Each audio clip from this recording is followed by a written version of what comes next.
Today's all about green driving. We're here in Brighton for an eco rally. The idea behind the day is to celebrate greener driving, but to make it a bit more fun, we decided to have a competition.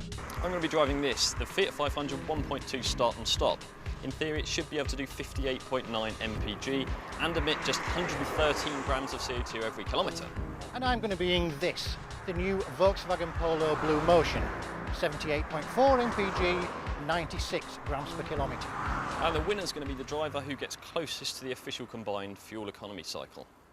Right, if I'm going to win this, I've got to take it seriously. So although it's a sunny day, air conditioning off and lights off, radio off, no entertainment, it's just going to be driving as economically as possible. It's pretty hot in here already. Getting out of the city centre is obviously the most tricky part because there's a lot of stop-start traffic. Driving economically is all about keeping momentum. We're sort of getting up to speed a bit now. Well, this is actually one of the most stressful things I've ever done. I'm holding up traffic, I'm getting queues behind me, I'm even holding up caravans, which is great because it's a bit of revenge there. But you just know that if you make one slip and put your foot down at the wrong moment, you're just going to blow the whole thing wide open. Fortunately, I'm on German plates, so they all think I'm a German tourist and are making allowances for me. Right, I won't tell Roger this, but before we set off, I actually pumped up the tyres a bit to the sort of full load speed capacity, because the more pumped up your tyres are, the less rolling resistance there is on the road. So in theory, you should do more miles to the gallon.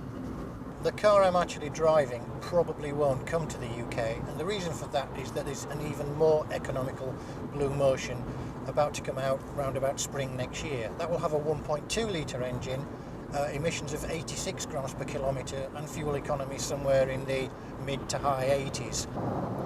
Now, although it's very economical, going 45 miles an hour on the motorway isn't probably the safest thing in the world because you've got a lot of lorries in the inside lane and they're not always that happy with you. 6 more miles to go, stop-start traffic in London. How are you getting on with Bambi so far? Well, pretty well. 77 mpg so far, so that's about 18 up on the sort of official combined cycle. But obviously coming into town, that's likely to go down a bit, and I've just had a few problems with my stop-start system. Oh dear. My stop-start system is working perfectly, thank you. At the moment, we're on about 91 and a bit miles per gallon, so yeah. Percentage terms, I think you're probably ahead. All to be decided in the last few minutes. Absolutely. The first leg of the journey took us from Brighton to Greenwich, approximately 70 miles of mostly motorway driving.